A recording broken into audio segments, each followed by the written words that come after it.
మీరు రండి నాతో పాటు మా అమ్మగారి అనుభవాలు ఒకసారి తెలుసుకుందాము. ఆవిడ తన జీవితంలో ఫేస్ చేసిన సమస్యల్ని. అప్పుడు సాయి నెలలు కడుపుతో ఉన్నప్పుడు నేను ముగ్గురు అమ్మాయిల తర్వాత అబ్బాయి పెట్టకూడదు అని అన్నది. ఓకే. అంటేను నన్ను చాలా మంది ఒక ఆయన మా ఊళ్ళో ఆయన ఉన్నాడు కదా, కాళించి వెంకటేశ్వరుడు అని ఉండేవాడు. ఆయన 6 మంది తర్వాత అబ్బాయి పుట్టాడు. 6 మంది తర్వాత నలుగురు అప్పుడు ఆయన మళ్ళీ ఆయన గర్భిణి తీసేపించారు భార్యకు. 6 అమ్మాయిల తర్వాత అబ్బాయి పుట్టాడు. ముగ్గురు తర్వాత పుట్టకూడదని ఆయన 6గురిని కని 6 తర్వాత భద్రతాతను తీసుకెళ్ళి అదే తీసేపించుకొని తీసుకొచ్చి మామూలు. అది కరెక్ట్ కాదు కదా. ముగ్గురు తర్వాత అబ్బాయి పుట్టకూడదు అని ఒక నమ్మకం. వాస్తవం ఇది. మామ పుట్టింది మన స్నేహితులు చెప్పాలి పెద్ద మామ. వాళ్ళందరూ మనుమోపులు చేయాలి. వాళ్ళ కుటుంబం అంటే మన పెద్దవాళ్ళు నమ్మేవాళ్ళు కాదు. కార్తీక పౌర్ణమి వచ్చిన రేపే మన కంకులు బండ్లు పోయాల. పెద్ద వర్షం వచ్చింది. వర్షంలోనే ఆ కంకులన్నీ పోసినా నేను మన తొట్ల నుంచి కలవలేక ఎన్ని నెలలు పెళ్ళి మన కళ్ళ కంకులు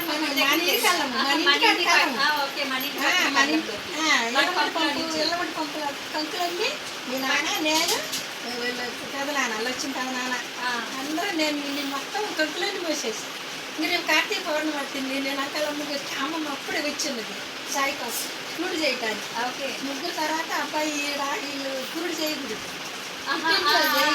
అని ఇప్పటికి కూడా అంటూ ఉంటారు. తర్వాత చేయకూడదుగా అమ్మమ్మ వచ్చి నా దగ్గరే ఉన్నది.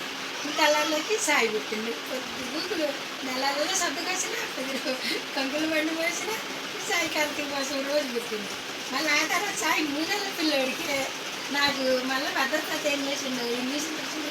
ఈ కాలు అయితే వచ్చి గడ్డలు వేసి అస్సలకు రేపి సంకేశ్వర సంకల్లాగా. ఇప్పుడు మన కాశ్మీరంలో కాశ్మీర్ వల్ల ఇద్దరు వచ్చారు. వచ్చి మజ్జిగ పెరుగు అన్నీ నాకు అన్నీ తీసుకెళ్ళిపోయి తిన్నాడు. నేను మరుసనాడే నేను మంచం ఎక్కేసాను. ఈ కాలు ఏదో వచ్చింది అన్నమాట. సడన్గా వచ్చింది. చిన్నగా ఉంటే లేదు, సడన్గా వచ్చేసింది. ఒకవేళ గమనించుకోకుండా గమనించలేదు, పని పోతూనే ఉండేది. గమనించలేదు. ఇంక దొడ్లే కొట్టానికి నాకు ఇల్లు లేదండి. ఇంకా తర్వాత మంచం నేను కూర్చుంది. ఆ పెదనాన్ని ఏం చేసిండు, తిరణాలు పోయి వచ్చి నా కోసం బస్సు ఎత్తి విజయవాడ వచ్చేసాడు. వచ్చి ఏర్తాత విజయతో ఏర్తాత పెద్ద గ్రేడ్ మామ ఏం చేసింది బాబు చదువుతున్నా నేను బస్సు ఎత్తి కాపు తీసుకుని మనూరు వచ్చేసాడు. మనూరు వచ్చిన తర్వాత పెద్ద మామ ఏర్తాత అదే చిన్న తాత వచ్చి ఇంక నన్ను చేతుల మీద తీసుకొని బస్సు కాడికి వచ్చింది. మా నారాయణ సంఖ్య ఇద్దరు ఎత్తుకొని వచ్చింది. ఎత్తుకొని వచ్చి బస్సు ఎక్కి లాస్ట్కి వచ్చేసింది. అప్పటికి మేము ఇంకా బాగా చిన్నపిల్లలు. ఆ తర్వాత నన్ను మళ్ళీ బస్ స్టాండ్లో కనిగిరి బస్సు ఎక్కించిన తర్వాత మళ్ళీ నేను బస్ స్టాండ్లో నన్ను ఎత్తుకొని రోడ్డు మీదకి వచ్చి ఆటోలు తీసుకొచ్చాను. మోతీనప్పుడు మోతీన్ హాస్పిటల్ మోతీన్ ఉండేవాడు, మన ఫ్రెండ్గా ఉన్నాడు. అప్పుడు ఇక్కడ రంగా గారి హాస్పిటల్ దగ్గర ఆయన ఉండేవాడు. ఆయన తాత ఫ్రెండ్ ఆయన. ఆ హాస్పిటల్లో నన్ను జాయిన్ చేశాడు. నన్ను జాయిన్ చేస్తే నేను కరెక్ట్గా 4 రోజులు ఉన్నా. 4 రోజులు ఉంటే అసలు దానికి చిన్నది కూడా ఏమి ఆయనకి అసలు అర్థం కాల. ఈ కాళ్ళన్నీ మొక్కలు పెట్టి రక్తాలన్నీ తీశారు. చాలా రంధ్రాలు పెట్టారు నాకు తొడలైతే తీసి. ఇంకప్పుడు రాయరంగం వల్ల ఆయన ఎక్కడ మా రోజు వచ్చి ఓడిపోతున్నాను కోసం. ఎట్టింది అమ్మాయి, ఎట్టింది మామయ్య, తాత ఇద్దరు ఫ్రెండ్గా ఉన్నాడు కదా. రోజు వచ్చే మామ నాకాడ కూర్చున్నాడు. ఎక్కడైనా రాయలవేలూరు అంటే ఆ రాయలవేలూరు తీసుకపోతే ఈ అమ్మాయికి నయం ఏంటంటే కాలు తీసేయాలని ఏం డాక్టర్ చెప్పారు. ఓకే, కాలు తీసేయాలని చెప్పి నీ డాక్టర్ హాస్పిటల్ ఆయన అంటే రామారావు. ఆ తర్వాత ఏం చేసింది, తాత భయపడిపోయింది. ఇది జరిగి ఎన్ని సంవత్సరాలు అవుతుందమ్మా? 30 సంవత్సరాలు. సాయి 6 నెలల పిల్లోడు. ఓకే, 30 సంవత్సరాలు. సాయి ఈ పిల్లోడు ఇప్పుడు నాకు పాలేవా హైబ్రిడ్ అసలు దించాడు కాదు. సాయి నెట్టుకున్నాడు. అప్పుడు బాగా చూసింది, అంకలంగా చూసేది. ఆ తర్వాత నన్ను తాత మళ్ళీ అప్పుడు గోవిందరాజులు గారు అని గవర్నమెంట్ హాస్పిటల్లో పెద్ద డాక్టర్ ఉండేవాడు. ఆయన తాత మంచి ఫ్రెండ్ అనమాట. ఆయన ఏం చేసిండు, రెడ్డి గారు అమ్మాయిని చేసుకురా, నేను ఒకసారి చూస్తాను, ఆ తర్వాత అమ్మాయిని ఆడతాను, మనం తీసుకెళ్దామని. ఆ తర్వాత ఏం చేసిండు, రాయంక రెడ్డి మామ మోదీను పెద్ద మామ ఫ్రెండ్లు ఉండాలి, సన్నారెడ్డి మామ ఫ్రెండ్లు ఆయన మాధవని ఆయన బాలకృష్ణ కాశీమామ చెంపాటి మామ వీళ్ళందరూ నన్ను తీసుకుంటుంది గవర్నమెంట్ హాస్పిటల్ తీసుకుపోతే. ఆ గోవిందరాజు గారిని ఆయన అప్పుడు బాగా తాతలు దేవుడు చేస్తున్నారు. అప్పుడు ఆయనకు తెలుసు అన్నమాట. ఓకే, తాతోళ్ళ తమ్ముడు. చిన్న మన తాతోళ్ళ తాతకి తమ్ముడు. ఫ్రెండ్, పెద్ద తాతకి ఆ డాక్టర్ ఫ్రెండ్. ఆ, ఆయన ద్వారా గోవిందని తీసుకెళ్ళారు. ఓకే. మళ్ళీ ఏడు తాతకు కూడా ఇంక రోజు మనం వస్తా పోతుండగా ఈ డాక్టర్ గారు రాలివేలు ఉద్యమరెడ్డి గారు అమ్మాయిని ఇటు తీసుకురా నేను చూస్తానన్నాడు. తీసుకొచ్చి వీళ్ళందరూ కలిసి నన్ను ఆటోలు మాట్లాడుతున్నప్పుడు ఆటోలు కూడా లేదు, దేంట్లోనే తీసుకెళ్ళిపోయారు ఆటోలు ఇచ్చామన్నాడు. తీసుకెళ్ళిపోయి ఇచ్చాలేదు, తీసుకెళ్ళి ఇంకా జాయిన్ చేసినానికి ఆయన కూడా నన్ను 2-3 రంధ్రాలు పెట్టి తీసేశారు. తీసేసేలేకి మళ్ళీ అమ్మాయికి ఏం ప్రాబ్లం లేదు రెడ్డి గారు, భయపడాల్సిన అవసరం లేదు అని ఈ మొత్తం కట్ చేసి పోతే అది సిమ్ 2 బకెట్లు వచ్చింది. ఇంత బకెట్లు సిమ్ అబ్బా, 2 అదంతా బకెట్లు ఎప్పటి నుంచి ఉంది? పెయిన్ ఉంది, నువ్వు గమనించుకొని ఉండవే. ఇంత బకెట్లు 2 బకెట్లు వచ్చిన తర్వాత తీసుకొచ్చి అందరికి చూపించింది ఆ డాక్టర్. నా తర్వాత నన్ను మంచం మీద బండితో పెట్టి పైప్ పెట్టి రోజు అదంతా బయటకు వచ్చేటట్టు చేశాను. నువ్వు పండుకుంటే మంచం అంతా గొప్పే, నా బట్టలన్నీ గొప్పే. అట్లా నేను 28 రోజులు ఉన్నాము గవర్నమెంట్ హాస్పిటల్లో. 28 రోజులు ఉన్న తర్వాత అప్పుడు నన్ను మళ్ళీ ఇంటికి తీసుకెళ్తే 3 నెలలు మళ్ళీ మంచంలో ఉన్నాను. 3 నెలలు మంచంలో ఉండి ఇంకన్నీ కూర్చొని అన్నీ అమ్మమ్మ చిన్నగా అన్నీ చేసేది బాబు. ఆ తర్వాత 5-6 నెలలు వచ్చిన తర్వాత మళ్ళీ నేను మా ఊరు వచ్చేసాను. వస్తే నేను 6 నెలలు కాకముందే మళ్ళీ శనక్కాయలు అరగట్టును దిక్కులలో పనులు పోయిన అన్ని పనులు చేసేసి అందరు నన్ను అరిసేవాడు. ఆయన అయితే మన అది సంచప్ప తాత అయితే అదరేసేవాడు, ఎందుకు తల్లి ఎందుకు రాదు మనిషి ఇంకా అట్లా తాత నా బాధలు చూడలేక అప్పుడు తాత ఈ ఇల్లు కొని మనకు ఈ మొక్క కొని మన డబ్బులతోనే తాత పండుగ ఈ మొక్కే కొని అప్పుడు కొట్టు పెట్టించి ఇంకా ఆడంటే ఎన్నో ఇబ్బందులు పడతారులే పిల్లలతోటి ఎందుకని జగనాన్ని నన్ను తీసుకొచ్చి కొట్టు పెట్టించాడు. ఈ కొట్టు చిన్నగా అమ్ముకుంటూ మీ పిల్లల్ని ఇచ్చుకొని మా అబ్బాయిని జర్మనీ పంపించి నేను అలా చేసి ఏమ్మా, ప్రతి ఒక్క అమ్మాయినా కానీ ప్రతి ఒక్క మహిళ అయినా కానీ ఉంటాయి కరెక్టే. ప్రతి ఒక్కళ్ళు ఏంటంటే ఎవరికి ఏమాత్రం తగ్గరు అనమాట. ఈ రోజుల్లో పిల్లలు ఏంటంటే చదువుకుంటేనే వాల్యూ ఉంటుంది అని లేకుండా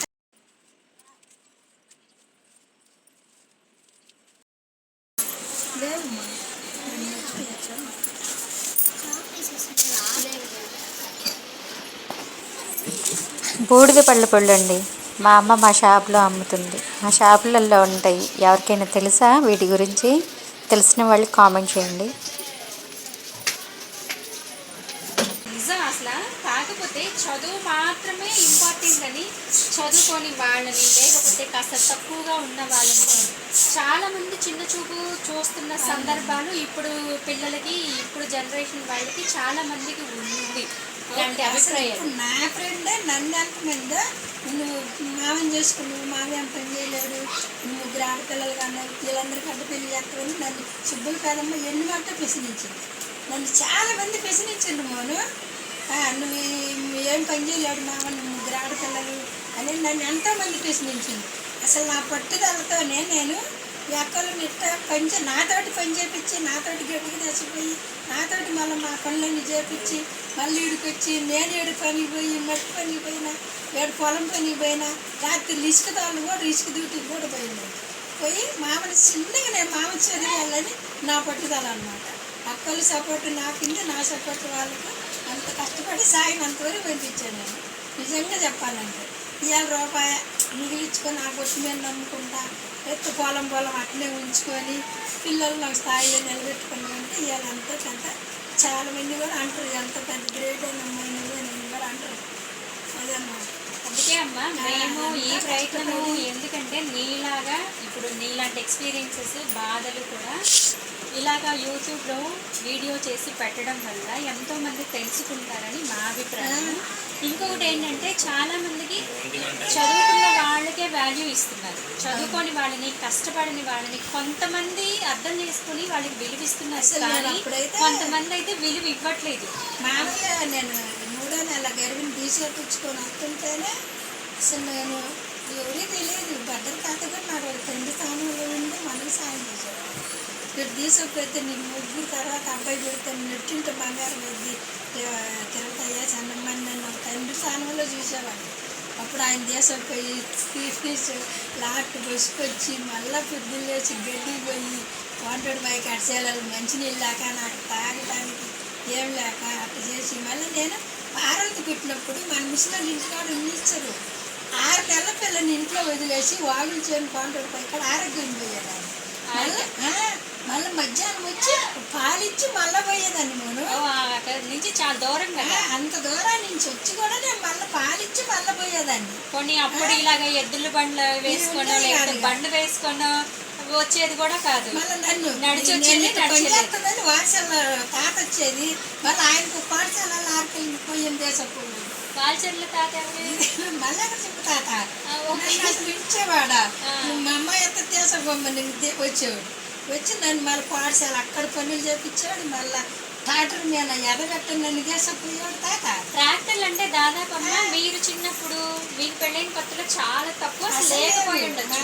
కొత్తలో ఇంక ఎంగడసప్ప ఒక్కడే మనకి సోపరాజమ్మావే ఫస్ట్ ట్రాక్టర్ కొన్నది. అది కూడా మరి మేము పెట్టిన తర్వాత కొన్ని తప్పితే అంతకుముందు ట్రాక్టర్ ఎద్దుల బండి మన దున్నపోతుల బండితోనే మనం కొర్రల బండి తెచ్చుకున్నా, ఆరికలు తోలుకున్నా, గడ్డి తోలుకున్నా, జొన్న సబ్బు మోసుకొచ్చుకున్నా, కొండకా నుంచి ఎద్దుల బండితోనే తెచ్చుకున్నాం. ఎద్దుల బండి లేని వాళ్ళు దున్నపోతుల బండి తోలుకొచ్చుకున్నాం. గింజలైంది ఇప్పుడు మనలో మన కళ్ళల్లో గింజలైంది మనం ఎద్దుల బండితోనే తోలేదు. అప్పుడు జల్లలు ఉంటుంది పెట్టింది ఎంత పెద్ద జల్లలు, ఆ జల్లలకు దుప్పట్లు కప్పుతుంది. దుప్పట్లు కప్పి దాని వెంట పోసుకొని తోలుకొచ్చేది. మళ్ళీ ఒక్కొక్కరు తోడుతుంటే ఒక్కొక్కరు గాలికి పోసేది. మనమే సన్నతాతలు మిద్దలు పెట్టుకున్నామా, మన మిద్ద నీకు గుర్తుందా? తొలితాతల మిద్ద అనుకున్న వాళ్ళ ఇంటి పక్కన ఓకే పాత మిద్దలు మన గాదే ఉంది అప్పుడు దాకా. మనం ఇల్లు గారిపోయిన తర్వాత కొండరాళ్ళు దాళ్ళు పోయి అందరం కలిసి ఊరుగాలిపోయింది. మనం ఊరుగాలిపోయినప్పుడు మన ఇంట్లో మనకు చూడు 6 బత్తాలు ఆరికలు, 6 బత్తాలు సోములు, జొన్నలు, 3-5 క్వింటాల దాకా పొగాకు ఉండేది. మనం ఏం చేసామో తెలుసా, అసలు ఇల్లు మంది మనము ఆ పెదమాన వాళ్ళ ఇల్లు మనం కొనుక్కున్నాము. మన ఇంట్లో ఎండ దానిపోయి వాళ్ళ ఇంట్లో పెట్టినాం. ఎందుకంటే మనం తొందరలో ఆ ఇంట్లోకి మారిపోతాం కదా, ఈ కార్త అయిపోతే అన్నట్లుగా అక్కడ పెట్టారు. అప్పుడు చూడు ఎంగడ పెదం వాళ్ళ ఇల్లు ఇదే, ఇది మన ఇల్లా. ఇప్పుడు ఆ ఇల్లు కాలిపోయి మన ఇల్లు కాలిపోలేదంటే దానికి అసలు ఎంతో పెద్ద గ్రేట్ అనమాట. ఊరు మొత్తం కాదు మన ఇల్లు అంటే మన సొంత ఇల్లు కాలేదు, మనం కొనుక్కున్న ఇల్లు ధాన్యము మొత్తం కాలిపోయాలి. అవును అసలు చూడు ఎంగడ పెదం వాళ్ళ ఇల్లు మన ఇంటికి అంటే మంచం పట్టే అంతే కదా. చూడు అవును అది ఎండాకాలంలో 3 ఇల్లులు కాలిపోయాలి. 3 పట్టాలు మన పట్టం మన పండి సేమంత బల్ల. నేను అబ్బాయిని ఎత్తుకుని సొరగట్లు పొరుగు తీసి అడే చూస్తా ఉన్నాయి. ఆవిడ అసలు అన్నీ మన ఇల్లు ఎంత బాగా కాలిపోలేదని ఎంతో సంతోషించింది నేనైతే. ఆ సమయంలో మనకు తినడానికే లేవు గింజలేదు. ఎందుకంటే మనము కొనుక్కున్న కొత్త ఇంట్లో పెట్టాం కదా, మన అసలు ఇల్లు ఏమో ఊరు మొత్తం కలిపి అసలు ఇల్లు ఆగిపోయింది కాలిపోకుండా. మనం కొనుక్కొని షిఫ్ట్ అవుదాం అనుకున్న ఇల్లేమో ధాన్యంతో సహా ఇంకా మొత్తం చెక్కులు, కందులు, పెసలు అన్నింటినీ కాలిపోయింది, మొత్తం కాలిపోయింది. ఇంకెలా తినడానికి అన్నం లేదు మోను. తినడానికి అన్నం లేకపోతే మన ఊరంటే అందరికి గౌరవం అనమాట. అగ్గురార్కోళ్ళు, చిలకల పల్లెలు బొల్లు కట్టుకొని వచ్చారు అన్నం పెట్టారు. అవును నాకు కూడా గుర్తుంది. అన్నానికి అన్నం పెట్టడానికి మనకు బొల్లు కట్టుకొని కాళ్ళలు కట్టుకొని వచ్చింది. అవునవును నాకు కూడా గుర్తుంది. అన్నం పంచారు అంకాలమ్మ కాడ మోను లైన్లో ఉండి అన్నం పెట్టుకొని తింటే అప్పుడు జనాలు మన ఊరేళ్ళు ఏమనుకున్నారంటే మనం 10 మందికి పెట్టేవాళ్ళం. ఇవాళ ఒకరి చేత పెట్టించుకోవాలి. కిట్ట తాత అయితే నన్ను పట్టుకొని ఏడ్చిండు తెలుసా. అమ్మ ఇలా జరిగిందిరా అని మనకు చూడ నేను కిట్ట తాత ఏడ్చిండు. అవునండి మేమిద్దరం ఒకరికొకరు ఏడ్చుకున్నాం అనమాట. ఆ సమయంలో తాత కూడా నిజమా నుంచి వచ్చి నాకాడే ఉన్నాడు. అప్పుడు అవును తాత ఉన్నాడు. నాకు దాదాపు ఒక 6 సంవత్సరాలు 7 సంవత్సరాలు వేసినాం. పొగాకెత్తే తాత నాకు సాయం చేస్తే ఉన్నాడులే. అప్పుడు మా బాబు రాజీపురంలో మా మేనత్త కొడుకు ఆయన బాలెడ్డి ఉంటాడు. అప్పుడు తాతని చేసుకుపోయి మాకు 3 బత్తాలు ఒడ్లు, సామాను, ఇవన్నీ కర్రలు, దోలాలు, ఇవన్నీ చెట్లన్నీ పెట్టి ట్రాక్టర్ నిండా పంపించాడు. ట్రాక్టర్ నిండా పంపించి మనం ఇల్లు వేసుకుని ఊరికి సపారగా వేసుకొని ఆ ఒడ్లతోటి అట్లా రోజువారి పని చేసుకుంటా కూలి చేసుకుంటా ఆ సంవత్సరం వల్ల ఎన్నో బాధలు పడి గొడ్డ నెల్లించుకొని పిల్లని చేసుకొని పూట పని చేసుకొని కూడా పని అక్కడింది. ఆ సంవత్సరం మన ఊరు ఎంత బాధలు పడరు. అప్పుడు మన సూపర్వైజర్ మామ మన పేసిన అదే మన మల్లెలంగడి సుబ్బ తాత టాటర్ పెట్టి టాటర్కి మీరు ఏ పైన చేసుకోండి అని ఆయన టాటర్ డబ్బులు లేకుండా పెట్టిండు అందరికీ. ఎవరు వెంకట సుబ్బమ్మ లేకపోతే తాత? వెంకట సుబ్బమ్మ సూపర్వైజర్ మా పెట్టిండు టాటర్. అప్పుడు ఆయన కొత్తగా కొనుక్కున్నాడు. అప్పుడే మీ తాత ఖాళీ తెప్పించిండు.